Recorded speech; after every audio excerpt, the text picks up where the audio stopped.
Hi, welcome back. My name is Cole. And I'm Andrew. And this is CTRL-AC. CTRL-AC is the podcast where we talk about knitting metaphors. It's going to make sense in a second. Okay, so if you've been on top of really anything lately, you've seen that Meta just released a new social platform called Threads. Imagine being on Twitter. I know, right? Like, who's on Twitter anymore? It's completely dead.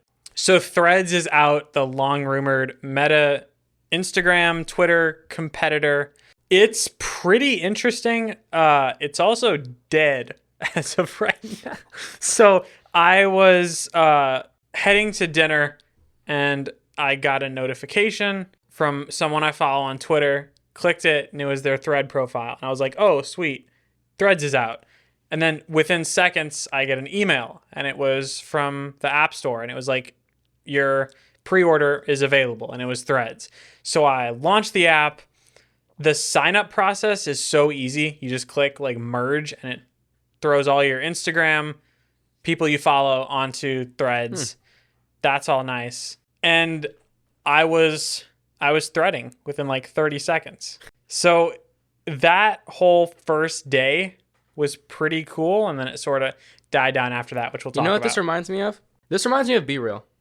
Actually. Yeah, like the crazy hype right at the beginning. Right, and then died like fairly quickly. Yeah. Or like Gas. I loved Gas. That was great. It was so bad. Didn't even make sense. So the whole point is to provide an alternative to Twitter. Since Elon took it over, a lot of people don't like him and thus don't like Twitter anymore. So now you have an alternative. Twitter is kind of becoming less popular amongst like the people who didn't like Elon already, because they did the tweet limit thing to 600 tweets. That lasted for a weekend. So the point of this was just to provide an alternative, and they kind of nailed it with the timing, because right as Elon was doing the search limiter thing, they pushed this out actually a couple days early. They pushed it out on a Thursday night, I think, or like a Thursday evening, and it was supposed to be the next week. So it was kind of rushed. And initial impressions, the app feels like Instagram. It feels exactly like if Instagram made a Twitter competitor. And it's very, the timeline is really weird. So the timeline is only like Twitter's For You page thing. You can't actually put it on people you only follow. Yeah. And you can't do chronological order. So I would open Threads, and sometimes it would be the people I follow, and then I'd scroll a little more, and it would be like 10 threads in a row from people I've never heard of. So the whole algorithm's kind of wonky right now. The vibe of it was really cool right off the bat, because it was like this cozy little tech community of all the, like everyone trying the beta and, you know, setting up their accounts. And it was fun for those first couple days. It felt like this cool community of people trying out the new, you know, the hot new thing, which is kind of gone now. So you haven't been on it. You've been on vacation. Right. Using it for a few seconds, do you see the potential? Or it's exactly what I thought Instagram and Twitter merged would look like. It's basically the UI style of Instagram in a Twitter form factor, right? So it's just scrolling, but it looks like Instagram posts, sort of like with the details and likes. The like thing and the hearts. It looks like Instagram posts, but horizontal and infinite, essentially. Yeah. But I like it. I personally think it looks better than Twitter. Twitter's a very complicated seeming app. And there's a lot going on. Yeah, on Twitter, like you can let's just pull it up real quick. Let's see. On Twitter, you have your 5 icons on the bottom: home, search, communities, notifications, and messages. And at the top, you have For You and following. And then if you're on your home screen and you swipe to the left on your For You page, you have like 10 options here. You have add account, profile, Twitter Blue, topics, bookmarks, lists, Twitter Circle, Spaces, professional tools, settings and support, night mode, and your profile. There's a lot of stuff. A lot. The one thing I don't like about Threads right off the bat is there's no trending page. You're kind of limited to your first For You feed, and you can't see what's trending, what's going on. And that kind of leads into their goal. They have said that they don't want Threads to be a news site, which is just another Instagram clone, basically. Yeah, they want it to be like a social friend kind of network rather than a place that you go to for news, which is what Twitter is for me, at least, and for a lot of people. A lot of news breaks on Twitter, and Threads doesn't want to be like that. I think that's going to hurt them right off the bat, but 2 weeks later, or 3 weeks later, however long it's been since it's been out, it feels pretty dead. I'm not checking it as much. People aren't posting as much. Everyone's kind of going back to Twitter, right? Like it's kind of we tried this for 2 weeks. Cool. Now let's get back to the real social network and talk about it. Threads was the number one trend on Twitter when it came out. Yeah. Like everyone was like trying Threads and then talking about trying it on Twitter. So I don't think this is going to replace it, but me neither. Threads won't replace Twitter. I think it'll be a nice, how do you say it? Like alternative to using Instagram. Yeah. Because there's no like Reels page on this. It's just posts. Mm-hmm. Should they just throw it in the Instagram app?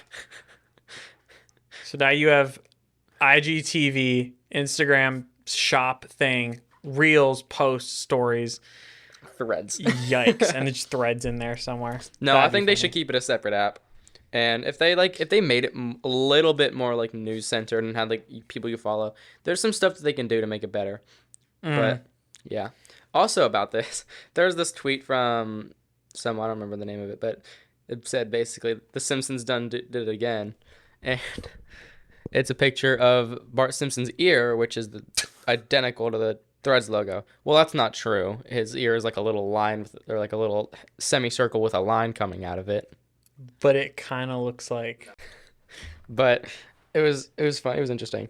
There are a lot of memes about Threads already. Oh, so many. It's kind of fun. One of those is like the lingo for Threads. So Threads is the app. A thread is like a tweet. A thread on Twitter, which is multiple tweets, is that like a spool? 'Cause it's like multiple threads. Okay. And then is knitting, posting. Like, do you knit a thread and knitting multiple now do you understand threads? the title? Knitting metaphors. Knitting metaphors. There you go. But you know what else besides Adam Masseri, please reach out to us and provide some clarification here. But you know what else is cool besides knitting metaphors? Flippy boys. Flippy boy phones. Flippy boy phones. I've spent the last 2 weeks with the Motorola Razr Plus. I have some thoughts. Overall, I like the phone. It's the most fun phone I've ever used. So let's go ahead and do the review of the Razr Plus. The Motorola Razr was a bad phone. Released in 2019, Motorola's first attempt at a folding phone left quite a lot to be desired. Its poor build quality, camera performance, and high starting price of $1,500 caused it to easily lose to its folding phone foes. 4 years later, Motorola released the Razr Plus, which I've used for the past 2 weeks. This phone not only fixes nearly every problem with the original Razr, but it also may be the best flip phone on the market, at least for now. There is one standout feature of the Razr Plus, which is of course the massive front cover display. This phone is a flip phone, just like the Samsung Galaxy Z Flip 4, but unlike the Z Flip, it has a cover screen that lets you use the phone to a surprising degree without opening it. The cover display is a 3.6-inch, 144 Hz OLED display. It shows you the time, date, and weather via the always-on display, but upon unlocking the phone, you are greeted with an actual home screen on the front of the phone. It now displays a full wallpaper along with little widgets that Motorola calls panels. These panels allow you to quickly slide between your app drawer, calendar widget, weather widget, game page, and other quick action widgets, all without opening the phone. You can launch full apps on the cover screen and interact with them just as you would if the phone were open. You can respond to texts with a full-size keyboard and shuffle through your Spotify playlist, or even scroll through news headlines. Holding down the navigation bar at the bottom causes the display to extend downward, wrapping itself around the two cameras, allowing for an even more immersive UI. In practical use, this is fantastic. One annoyance I had with other flip phones like the Z Flip is that you had to open the phone to respond to a text or open your Instagram notification. That required opening action makes the entire concept of a flip phone less appealing. Because as Motorola said themselves in their release event, if you're gonna open it up all the time, you might as well just go buy a candy bar phone. This cover screen let me take the phone out of my pocket at the gym, message a friend, and add a song to my Spotify queue, all without opening it. It's pretty handy for small, quick action tasks like that, but almost every time I need to do something that takes me more than a few seconds to complete, I find it worth it to take the extra 2 seconds, if that, to open or flip the phone. When you do actually open the phone, you get a perfectly fine 2023 Android phone experience. We get a 6.9-inch, 165Hz OLED display, which in my use has been pretty good. It's just bright enough outside and looks fine in normal use. My only knock would be that the display is only HD, but at this price point it's not a huge deal. The display folds in half via a surprisingly smooth crease in the center, which is noticeably more discreet than Samsung's. The display hinge feels mostly solid and rests firmly in whatever folding degree you choose. The two halves rest perfectly parallel when closed, something the Z Flip still doesn't do, and the featured animated wallpaper I chose seamlessly flowed from the bottom half to the top when opening the phone. The Razr Plus has a fingerprint sensor built into the power button, which was fairly fast and rarely missed my finger. It was almost in a too natural spot. Often when I would put the phone in my pocket, fold it up, my thumb would naturally be resting on the power button, thus unlocking it while in my pocket. It's a minor inconvenience that can be fixed with different finger placement, but still worth mentioning. My review unit came in this very nice looking red color with a great feeling faux leather back, and since the top half of the fully unfolded Razr Plus is a glass screen, the texture change of the leather was honestly a really nice touch. It doesn't scratch easily, and the aluminum side rails held up just fine in my 2 weeks of caseless use. Towards the end of the second full day of usage, I noticed the hinge making this strange sound. I opened and closed it a bunch, and every time the hinge would make a squeaking sound. This continued the entire week, and since I had only been using it for 2 days, this wasn't the result of any user error or damage on my part. I reached out to Motorola for a statement and never heard back. Android 13 has been great for me with very few bugs. Motorola has left the Razr Plus running basically stock Android with a couple Moto features and Easter eggs here and there. One odd characteristic is that the phone lets you use the rear screen as a camera viewfinder when folded, but the viewfinder is always on. So you unfold your phone and hold it up to take a picture, and everyone in the room sees that you're taking a picture. Anti-spy feature, I guess? Speaking of pictures, the Razr Plus takes interesting ones. The camera on the Razr Plus in my testing has been more fun than good. The outside screen, when not used as a viewfinder, can display cartoon smiley faces when the camera is pointed at a human face. The selfie camera has an entire selfie editing mode, which gives you a host of sliders to slim down your face, shrink your nose, enlarge your eyes, and smooth out any imperfections. It works noticeably worse than free selfie editing apps available and leads to many discussions regarding people's self-image. Hardware-wise, the Razr Plus features a 12 megapixel main camera and a 13 megapixel ultra-wide. Kind of underwhelming for a 2023 layout, but it's on par with other foldables. In terms of raw camera performance, the Razr Plus is fine. I spent a day taking a wide variety of photos downtown, and I'm not necessarily impressed, but also not surprised. Like any other average camera, if you throw enough light at the sensor, the photos are going to look fine. In broad daylight, the Razr Plus produces good photos with a decent level of detail and strong colors. The HDR is a bit overpowering every now and then, but overall it's fine. The sharpness and overall detail is normal for a sensor of this size, and it looks more than okay for your Instagram grid. Where this camera starts to do too much is color. Photos I took of plants especially were so overpowering that the entire image looked fake. The camera made the green leaves so green that all the photos looked heavily edited. Other times though, the color was acceptable and produced a fairly good looking photo. In my testing, I put the Razr Plus up against the widely acknowledged camera king, an iPhone 14 Pro Max. Is this unfair? Yes. But still, looking at the two phones, which mind you are only $100 apart, there is of course a massive difference favoring the iPhone. The iPhone doesn't fold though, and that's really why you're buying this phone. But when you do decide to snap some photos, the cameras are fine yet not stellar. Performance has been more than adequate, while not quite top end.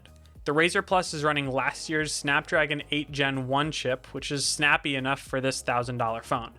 Running through my everyday apps was a breeze, and the Razr Plus was decent while gaming. Heat-wise, the device did get quite warm while fast charging, but on slower chargers or a wireless charger, it wasn't bad.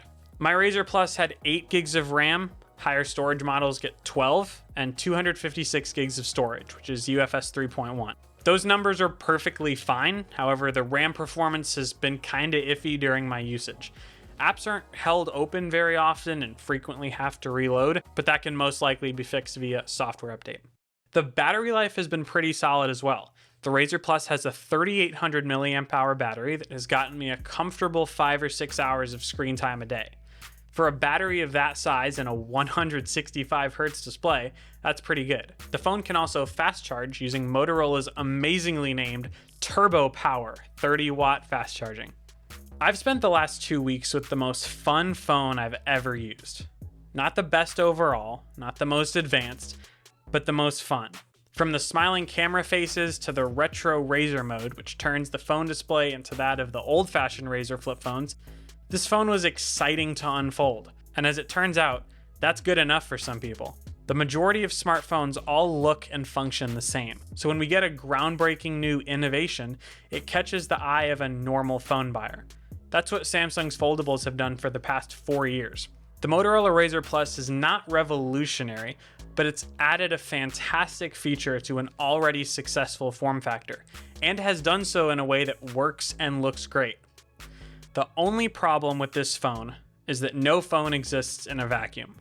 Samsung's Z Flip 5 will be announced on July 26th and is heavily rumored to have a larger cover display, just like the Razr Plus. That phone will likely have a more refined hinge than the Razr, with better cameras and a newer processor. Once again, this is all speculation, but it's important to consider before buying. The Motorola Razr Plus is a great phone. It's the next iteration of a now tried and true folding form factor and features a cover display that makes it, for me, the most usable flip phone on the market. If you are in the market right now for a folding phone and you're okay with the compromises here and there, then you will thoroughly enjoy this phone. But for those of you who may want a few less compromises and are willing to wait, then you may just want to watch the folding phone horizon for a little while. Overall, very fun phone to use, and we will see how it compares to Z Flip 5 in 2 weeks. Yeah. All right, we're going to take a break. When we get back, we have more Twitter stuff and a cool new car. CTRL-AC is sponsored by The Complete Backyard. The Complete Backyard is a custom outdoor design and build company. They specialize in helping you design and build your dream outdoor living space. Whether that's a pool, cabana, pergola, or outdoor kitchen, they will help you every step of the way until you get your dream backyard. For a consultation, you can reach out to them at thecompletebackyard.com. Welcome back from the break. So a lot of Twitter users were surprised yesterday, that would be July 13th, they opened up their Twitter, and those who have posted videos and who have a lot of engagement got these little pop-ups that said congratulations and then their handle. And the message says, as your share of our ads revenue in replies, you're receiving X amount of money. Your portion will be deposited into your Stripe connected account within the next 72 hours. Thank you for being a creator on Twitter. Now Twitter is paying creators for their ad revenue. Which is good. We like this. Yes. So people like Tucker Carlson or something who have their crazy amounts of influence. Yeah. Like their media posted on Twitter can actually get paid. Yeah. So Andrew Tate received $20,379. And this is just for a couple months. Mr. Beast made $25,800. Shibatoshi Nakamoto, which is a meme account, with a ton of followers. He tweeted that he got $37,050. And then allegedly, this is the highest amount. There's an account called Internet Hall of Fame. And he allegedly got $107,000. Jeez. Which is ridiculous. Like, just by being an influential person on Twitter, Yeah. you get a couple extra $1,000 a month. So this now starts to raise the conversation. As a YouTube creator, do you post your videos to Twitter now? Is the amount of money you're going to get from Twitter matching or surpassing the amount you'd get from YouTube ad revenue? Like, what are the minimum requirements for monetization on Twitter? Do we know? You have to be a Twitter Blue subscriber, and you have to have a ton of engagement. I follow Ian Zelbo on Twitter. He has like 70,000 followers, gets a lot of engagement. He got $0. Wow. So I'm not sure what the minimum threshold is, but like, that's a lot of money just from tweeting. Yeah. So people like Tucker Carlson getting tens of millions of views per video on Twitter, they're looking at tens of thousands of dollars here, which for a lot of people is more than you'd get from YouTube. So now if you post your videos to Twitter and YouTube both, does that double your revenue now? Because if so, Twitter may be the place to start focusing more of your time as a video creator. Mm-hmm. And especially like if you can do this alongside YouTube, making that kind of money, like Mr. Beast.